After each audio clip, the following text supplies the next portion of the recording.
नमस्ते। नमस्ते सर। भारत का मान और गौरव बढ़ाने वाले माननीय प्रधानमंत्री श्रद्धेय श्री नरेंद्र मोदी जी, श्री धर्मेंद्र प्रधान जी केंद्रीय शिक्षा, कौशल विकास एवं उद्यमिता मंत्री, और आज के समारोह में, शताब्दी वर्ष समापन समारोह में आए आप सभी का मैं स्वागत करता हूं और अभिनंदन करता हूं। आज का दिन बहुत ही दिव्य है, बहुत ही भव्य है दो कारणों से। पहला कारण तो यह है कि दिल्ली विश्वविद्यालय के गौरवशाली और प्रभावशाली उपलब्धियों के 100 वर्ष पूरे हुए। इन 100 वर्षों में दिल्ली विश्वविद्यालय दिल्ली के हर घर में गया, हर मन में गया, देश के हर जिले में गया, हर तहसील में गया, और जितने संसार में देश है वहां पर दिल्ली विश्वविद्यालय के विद्यार्थी आपको कहीं ना कहीं मिलेंगे। और दूसरी जो सबसे और बड़ी उपलब्धि है वो है कि प्रधानमंत्री के पद को नई ऊंचाइयों पर ले जाने वाले आदरणीय नरेंद्र मोदी जी का आना एक ऐतिहासिक पल है, और हम सब इस ऐतिहासिक पल के साक्षी बन रहे हैं। इसके लिए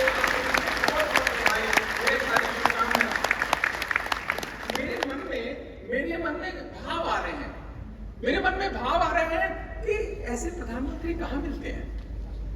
इतनी मेहनत करने वाले, निडरता से निर्णय लेने वाले, दूसरों का दर्द समझने वाले, देश के लिए जीने वाले, अपना कुछ नहीं की भावना से औरों का हित करने वाले, भारत को मजबूत और सुरक्षित करने वाले, विकसित राष्ट्र बनाने का संकल्प लेने वाले ऐसे प्रधानमंत्री कहां मिलते हैं।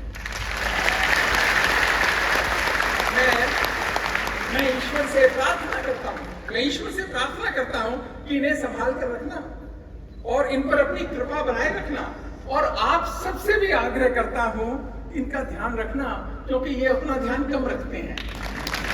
इसीलिए हमेशा याद रखना, ऐसे प्रधानमंत्री कहां मिलते हैं।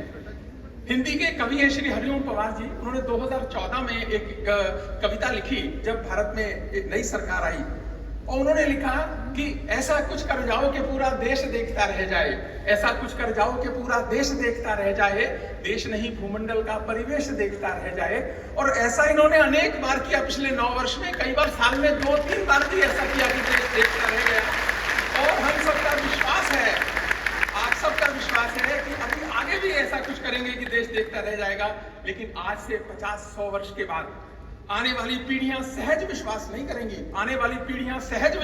करेंगी कि ऐसा भी कोई इंसान हो सकता है, इतना दिव्य, इतना भव्य, इतना प्रभावी, इतना राष्ट्र को प्यार करने वाला, इतना कर्मयोगी, इतना गतिशील और इतना मेहनती।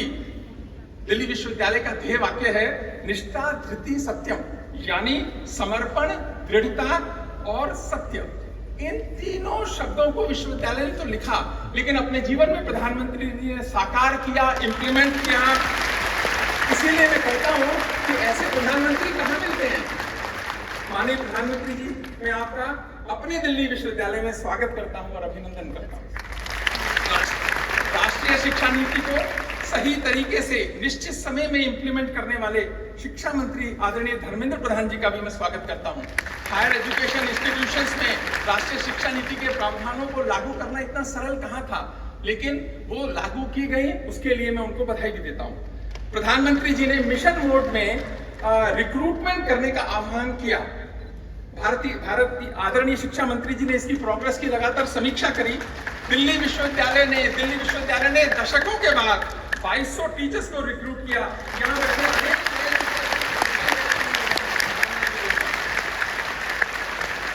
इसके लिए माननीय प्रधानमंत्री जी का आभार। 100 वर्ष में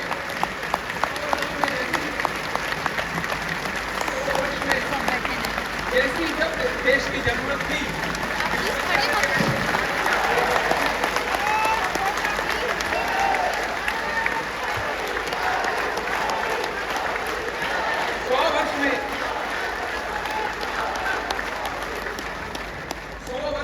दिल्ली विश्वविद्यालय ने जैसी जब देश की जरूरत थी वैसा कार्य किया।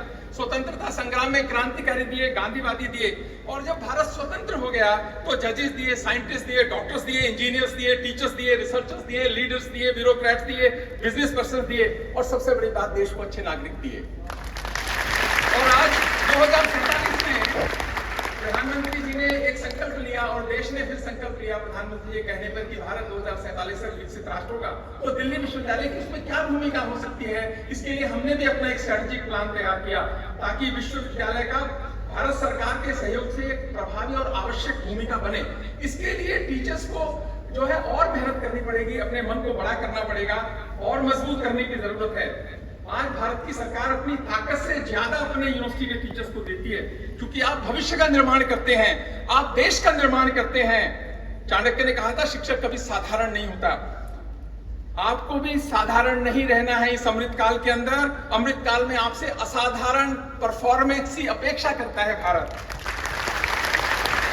दिल्ली विश्वविद्यालय की तरफ से एक बार पुणे में आप सभी का स्वागत और अभिनंदन करता हूं। धन्यवाद। सागर बहुत शानदार बोला, टीचर्स अपनी ड्यूटी करें।